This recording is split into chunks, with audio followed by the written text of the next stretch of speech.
UKLO 1 year masters. No IELTS required up to 5 years visa. High visa success rate. జరుగుతుంది కదా అని ఒక 6 నెలల టైం ఇవ్వండి నేను అడుగుతా ప్రశ్నిస్తాను కంపల్సరీగా 100%.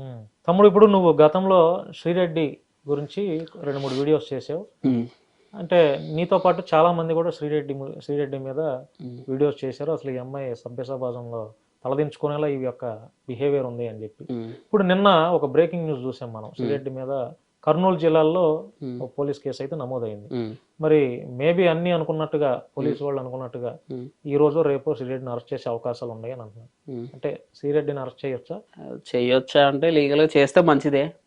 ఎందుకని మీ పార్టీ మీద వ్యతిరేకంగా మాట్లాడుతున్నారు? అలా అని కాదన్న, ఇప్పుడు ఆడోళ్ళని తిడతా ఉంది వీకే ఆమె మీద, అందుకే లీగల్ యాక్షన్ తీసుకోవాలంటాను నేను. ఇప్పుడు మా పార్టీ పవన్ కళ్యాణ్ గారును ఆయన కుటుంబాన్ని తిట్టిందని కాదు. ఇప్పుడు హోమ్ మినిస్టర్ ఉంది వనిత గారు వంగలపూడి, ఆమె మీద కూడా ఆవిడ చాలా ఘోరంగా మాట్లాడింది.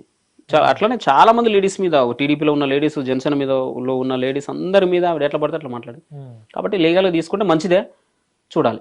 అప్పుడు అది కక్షాపూరితమైనటువంటి రాజకీయం అని చెప్పి టాక్ కూడా వస్తుంది బయటికి. తప్పు చేసిన వాళ్ళని శిక్షించడం అవుతుంది అన్న, కక్షపూరితం ఉందన్న అందులో. శ్రీరెడ్డి ఎప్పుడు మాట్లాడింది మీ అధినాయకుడి మీద కానీ? రీసెంట్ కూడా మాట్లాడింది అన్న, నాకు తెలిసి ఇప్పుడు ఈ 1 వీక్ లో కూడా మాట్లాడింది. 1 వీక్ కింద కూడా పోస్టులు పెట్టింది, 2-3 రోజుల కింద కూడా పోస్టులు పెట్టింది. ఆవిడ రెగ్యులర్ 24 hours ఆమెకి ఏం కావాలంటే ఎంతసేపు కాంట్రవర్సీలు, వాళ్ళని తిట్టడం వీళ్ళని తిట్టడం, సబ్జెక్ట్ లేదు, ఏది పడితే మాట్లాడుతుంది. అధికారం ఉందనే కదా వీళ్ళని శ్రీరెడ్డి మీద చర్యలు తీసుకుంటున్నారు. చర్యలు తీసుకుంటే బాగుండు. అధికారం ఉందనంటే మరి చేయాలి కదన్న, మరి కంట్రోల్ చేయాలని మీరే అంటారు కదన్న. చేస్తే మంచిది. లీగల్ గా కంట్రోల్ చేయాలంటే శ్రీరెడ్డి లాంటి వారిని అరెస్ట్ చేయాల్సింది. మరి అప్పుడు వైఎస్ఆర్సీపీ అధికారంలో ఉంది, నువ్వు కూడా వైఎస్ఆర్సీపీ గవర్నమెంట్ మీద చాలా అవాకులు చవాకులు పేల్చావు, నీ ఇష్టం వచ్చినట్టు మాట్లాడావు కదా. మరి అప్పుడు నీ మీద కూడా ఒక్క నిమిషం ఆలోచన చేసి నీ మీద చర్యలు తీసుకుంటే నిన్ను కూడా జైలుకి పంపించుంటే? అన్న నేను మాట్లాడిన దాంట్లో జైలుకి పంపించే వీడియో ఏదన్నా ఉంటే చూపెట్టాను అన్న. నాకు ఒక వీడియో ఏదన్నా నచ్చకపోని ఆ గవర్నమెంట్ మీద నువ్వు వ్యతిరేకంగా మాట్లాడు. అన్న తప్పు చేసిన తప్పు అంటే శిక్షిస్తారన్న, నాకు అర్థం కాదు. ఇప్పుడు మరి ఇప్పుడు అట్లా ఆ లెక్కన శ్రీరెడ్డి కూడా కొంత పార్టీకి సపోర్టెడ్ గా మాట్లాడుతుంది. తప్పన మనలో కొన్ని అసభ్యకరమైన మాటలు ఉండొచ్చు. శ్రీరెడ్డి ఏం చేసింది అన్న? కొన్ని కాదన్న, అన్ని అసభ్య పదాలు మొత్తం అన్ని. దాంట్లో ఎక్కడెక్కడో కొన్ని మంచి పదాలు వస్తాయి. ఇప్పుడు మేము మాట్లాడేటప్పుడు చాలా మంచి పదాల మధ్యలో ఎక్కడో దగ్గర బాగా ఫ్రస్ట్రేట్ అయినప్పుడు అతను ఓ మాట వదిలేండి. ఇప్పుడు ఫర్ ఎగ్జాంపుల్ అతను ఏదో ఫాల్తుగా అన్నాడు అనుకో, నువ్వేంద్ర ఫాల్తు అని మేము అంటాం, అది వస్తుంది. ఈవిడ మాట్లాడేది అట్లా ఉండదు. ఎల్లు కాంచి మొదలు పెడుతుంది, ఇంకెక్కడెక్కడికో పోతుంది, మధ్యలో ఇలాంటి మంచి పదాలు వాడుతుంది. నువ్వు కూడా మాట్లాడేవు కదా? లేదన్న, రోజా అంత ఘోరంగా. నువ్వు కూడా మాట్లాడేవు కదా? రోజా నీ వీడియోనే ఒకటి ఉంది, రోజా నీ నోట్లో మెగాస్టార్ది పెట్టుకో, లేదంటే పవర్ స్టార్ది పెట్టుకో, నాగేంద్రబాబు గారిది పెట్టుకో అని, తర్వాత వాళ్ళ పేర్లు నీ నోట్లో పెట్టుకో, ఎందుకు వాళ్ళు కలవరిస్తున్నావు కదా, మళ్ళీ మాట మార్చేసావు. అన్నావా లేదా? అన్నాను, ఒప్పుకుంటాను. అయితే నేను ఆ పదం ఎందుకు వాడినా అంటే, రోజా నోట్లో అది పెట్టుకోమని పేరుని ఎందుకు పెట్టుకోమన్నానంటే, ఆవిడ ఏమనిందంటే డైరెక్ట్ గా పవన్ కళ్యాణ్ నోట్లో heritage, Chandrababu Naidu heritage ice cream పెట్టుకోమనిందన్న. పవన్ కళ్యాణ్ ఇప్పుడు ఆవిడ మహిళ, మళ్ళా ఒక పదవి, మళ్ళా ఇది టూరిజం మినిస్టర్. ఆవిడ పవన్ కళ్యాణ్ నీ నోట్లో Chandrababu Naidu heritage ice cream పెట్టుకోమనింది. అది ఏందన్నది? మరి అలా అన్నప్పుడు మరి అంటే ఆవిడంటే మీరు కూడా అంటారా? అసలు ఆవిడ అనొద్దన్నా. ఒకవేళ మేము అన్నా కూడా ఈ అమ్మ తెలిసి తెలియక అన్నారులే, వీళ్ళు ఎవరు చూస్తారు, వీళ్ళ మాట ఎవరు పట్టించుకోరు కదా, ఏమంటాం వీళ్ళు ఏ ప్రభుత్వంలో ఏ పదవిలో ఏ బాధ్యతలు లేరు కదా ఇలాంటి వాళ్ళు కుర్రోళ్ళు అని చెప్పి వదిలేయచ్చు. అరే బాధ్యతలో ఉన్న పదవిలో ఉన్న ఒక మినిస్టర్ నువ్వు హెరిటేజ్ పెట్టుకో, నోట్లో పెట్టుకో ఏందన్న? మళ్ళా ఆడామె ఒకవేళ మగాడన్నా కూడా ఓ మాట అంటాడు, ఓ మాట పడతాడు. ఇప్పుడు నేను మాట తిట్టుకుంటాం, అవసరమైతే చెరువు దెబ్బ కొట్టుకుంటాం. ఆడ మీద చేయలేపుతాం మనం, లేపలేం కదా. మరి ఆడ ఒక బుద్ధి ఉండాలి కదా ముందు. మరి ఆ బుద్ధి ఆవిడకి లేనప్పుడు నేనేం చేయాలన్నా చెప్పండి? ఆ పొజిషన్ లో మీరుంటే మాత్రం ఊరుకుంటారా? అంటే అంత గలీజ్గా మాట్లాడాల నేనైతే, అంత గలీజ్గా మాట్లాడను. నోట్లో అవి పెట్టుకో ఇవి పెట్టుకో అని అన్న నేను పేరు అన్న పేరుని ఇప్పుడు కళ్యాణ్ గారి పేరు, నాగబాబు గారి పేరు, చిరంజీవి పేరు నీ నోట్లో పెట్టుకో అన్న నేను. ఎందుకు వాళ్ళ పేర్ల కలవరిస్తుంది? మరి అప్పటిదాకా వీక్ అయిన దానికి కాని దానికి పద్దానికి వాళ్ళనే ఇన్వాల్వ్ చేస్తా ఉంటే ఏందన్నా? పవర్ లో ఉన్నది ఎవరన్నా?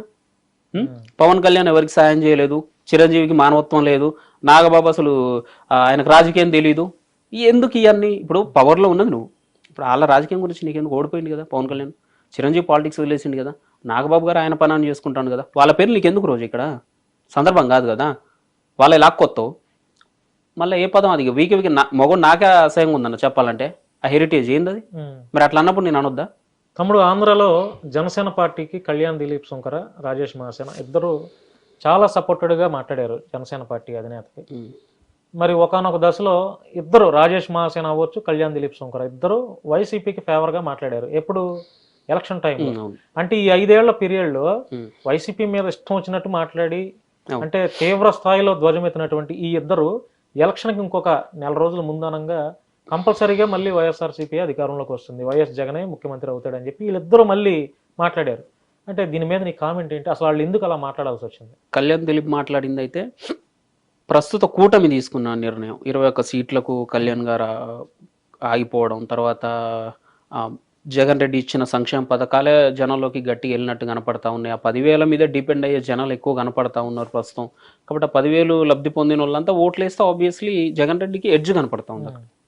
ఇప్పుడు ఇంటింటికి 10,000 పంపించిండన్న, పంపించినప్పుడు ఆ 10,000 తీసుకున్న ప్రతి ఫ్యామిలీ ఓటేస్తే ఆబ్వియస్లీ ఎడ్జ్ ఎవరికి ఉంది? జగన్ రెడ్డికి ఉంది అని చెప్పి ఆయన జనరలైజ్డ్గా చెప్పిండు. అసలు నాకు తెలిసి అయితే దీంట్లో పాలిటిక్స్ ఏం లేదు. ఆయన వాస్తవం చెప్పాలంటే ఆయన మీద నా ఒపీనియన్, నా పర్సనల్ చెప్తానన్న, మళ్ళీ దీన్ని కాంట్రవర్సీ, వేరే పాలిటిక్స్, వేరే రాజకీయం, జెండాలు దేనికి సంబంధం లేదు, నాకు అనిపించింది మాత్రం చెప్తాను. ఆయన మీద అట్లా మాట్లాడిన జస్ట్ న్యూట్రల్ పర్సన్ లాగా మాట్లాడింది. ఎందుకంటే ఆయన ఇప్పుడు అఫీషియల్ కాదు. ఇప్పుడు ఆయన ఇంతకు ముందు 2019కి ముందో 15కి ముందో 19కి ముందు ఆయన అఫీషియల్ స్పోక్స్ పర్సన్. అప్పుడు ఆ పొజిషన్లో ఉండి జగన్కి ఎడ్జ్ ఉందంటే అది పొరపాటు, అది తప్పు. ఆయన 2019 తర్వాత అసలు జనసేన పార్టీకి ఆయనకు సంబంధం లేదు.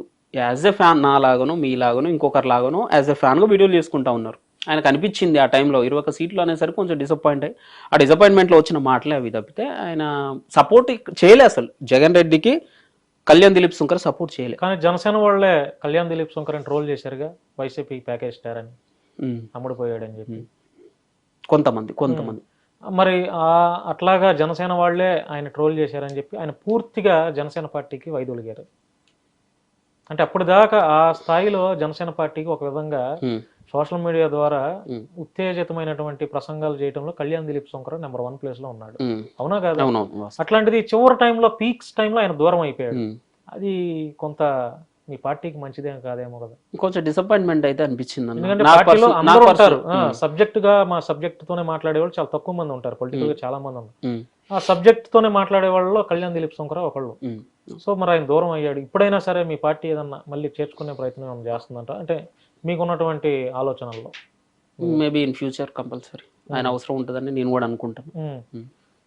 తమ్ముడు, రాజేష్ మహాసేన ఎలక్షన్ టైంలో పవన్ కళ్యాణ్ ఎన్ని స్థానాల్లో అయితే పోటీ చేస్తాడో అన్ని స్థానాల్లో నేను ఓడిస్తాను నా మహాసైన్యంతో అని చెప్పి కామెంట్ చేశాను.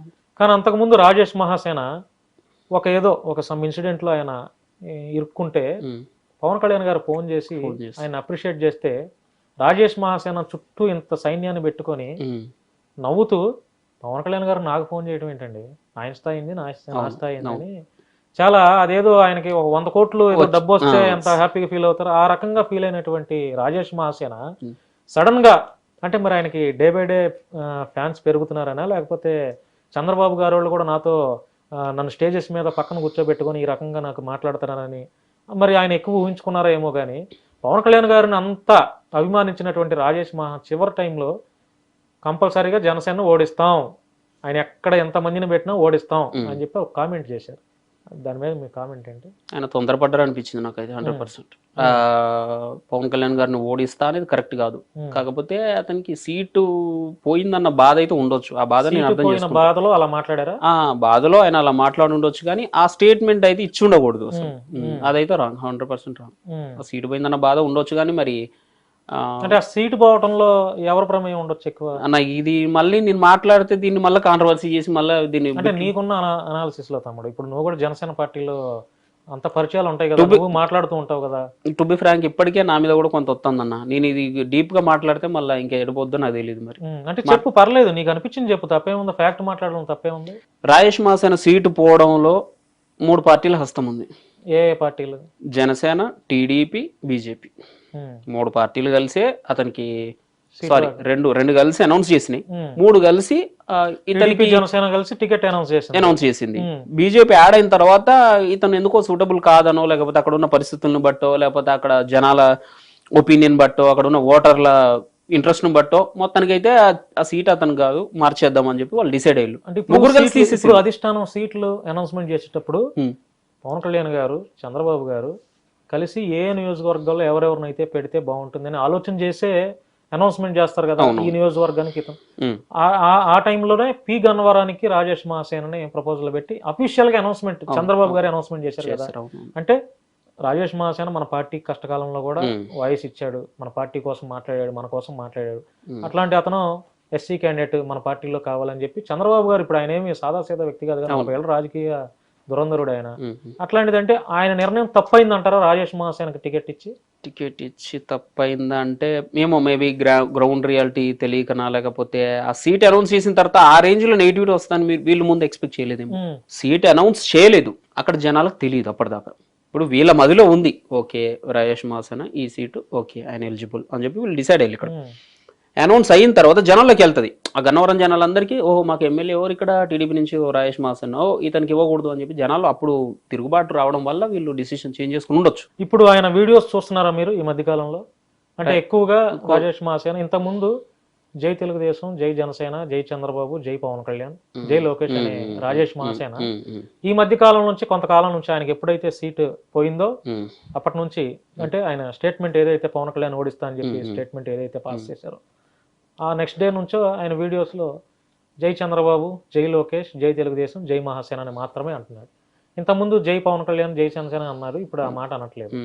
చూస్తున్నారా మీరు? ఇది అతనికి కొంత నెగిటివ్ అయ్యే అవకాశం ఉండొచ్చు కదా. కంపల్సరీ జన సైనికులు అతన్ని హేట్ చేస్తారు, ఈ విషయంలో డౌట్ లేదు, దాంట్లో హేట్ చేస్తారు. కానీ మేబీ అతని ఒపీనియన్ నేను ఇప్పుడు అతనికి టీడీపీ కావాలనుకుంటున్నాడు, జనసేన దూరం చేసుకోవాలనుకుంటున్నాడు. అదే అతను అక్కడ మీరు చెప్పినట్టుగా జై పవన్ కళ్యాణ్, జై టీడీపీ, జై జనసేన, జై లోకేష్ అన్నోడు ఈరోజు జై టీడీపీ, జై లోకేష్, జై చంద్రబాబు నాయుడు అక్కడ వరకే ఆగిపోతాడంటే అతన్ని దూరం పెట్టుకున్నాను. మనకు వచ్చిన నష్టం. రాజేష్ మహాసేనతో ఎప్పుడైనా మాట్లాడారా మీరు? ఆయనతో లేదన్నా. ఎప్పుడైనా కలిసారా? ఏది లేదు, జస్ట్ కాకపోతే ఫోన్ లో ఎప్పుడైనా మాట్లాడారా? లేదు అసలు ఆయనతో నేను ఎప్పుడు మాట్లాడలేదు. కాకపోతే ఆయన వీడియోస్ నేను చూస్తాను, నా గురించి ఏదన్నా కాంట్రవర్సీ వచ్చినప్పుడు 1-2 సార్లు ఆయన అంటే ఈ బోర్గడ్ విషయంలో కొంచెం ఆయన నాకు వాయిస్ రైజ్ చేశారు, నిలబడ్డారు. ఇప్పుడు 2 days బ్యాక్ మీరు ఒక వీడియో చేశారు, ఆ వీడియోని రాజేష్ మహాసేన అతని ఛానల్లో పెట్టుకొని ఈ తమ్ముడు నన్ను తిట్టాడా పొగిడాడా మీరే కామెంట్ రూపంలో తెలియజేయండి అని చెప్పాడు. అంటే నువ్వు మాట్లాడింది అతనికి అర్థం కాలేదనా, లేకపోతే ప్రజలకు చూపించాలనా, లేకపోతే ఏంటి అసలు ఆ వీడియోలో సారాంశం ఏంటి? ఏమో నాకే అర్థం కాలేదు అసలు అతను ఎందుకు పెట్టిండు, తమ్ముడేలు ఏందో నాకు కూడా. అసలు నువ్వే ఉద్దేశంతో మాట్లాడావు? నేనే ఉద్దేశం నాకు అనిపించిందే మాట్లాడినా. అంటే తిట్టినట్ట పొగిడినట్ట రాజేష్ మహాసేన? ఆయన ఎలా అనుకుంటే అలా. ఆయన తిట్టానని కూడా తిట్టినట్టే, లేదు పొగిడాడని కూడా పొగిడినట్టే. ఫ్యాక్టరీ మాట్లాడినా అనిపించింది నాకైతే అందులో. అంటే వాస్తవానికి నువ్వు ఎట్లా మాట్లాడావు? తిట్టావా పొగిడావా? అంటే నువ్వు ఉన్నదే ఉన్నట్టు మాట్లాడినన్నా, అందులో తిట్టడం పొగడడం అసలు ఏం లేదు నాకు తెలిసి. టాపిక్ అసలు జరిగింది ఏంది, ఆయన ఎందుకు ఆ డెసిషన్ తీసుకున్నారు అనేది నాకు అనిపించింది, అక్కడ మాట్లాడిన అంతే. అది నువ్వు ఇప్పుడు మాట్లాడాల్సిన అవసరం ఏముంది? అంటే ఈ సందర్భంలో అతన్ని టీడీపీ ఆఫీసులో కూర్చోబెట్టారు కదా, ఇప్పుడు జనసేనని ఏందైనా ఓడిస్తా అన్నాడు. మరి అలాంటి పర్సన్ ని టీడీపీ వాళ్ళు దగ్గర చేర్చుకొని కూర్చోబెట్టిళ్ళు అనేది నాకు అనిపించింది. ఎట్ ఏ టైం మరి జగన్కి ఎడ్జ్ ఉందన్న కళ్యాణ్ దిలీప్ సుంకర్ని ఈరోజు మనం ఏంటది కోవట్ అనే ముద్రని ఎత్తాను. కొంచెం ఆలోచించి మాట్లాడదాం అనేది మా జన సైనికులు చెప్పడం ట్రై చేస్తాను. అంటే రాజేష్ మహాసేనని రాష్ట్ర అధికార ప్రతినిధి పోస్ట్ నుంచి కూడా పీకేయాలి, అదే మీ ఉద్దేశం? అస్సలు నేను అట్లా అనలే కదన్నా. అంటే ఇప్పుడు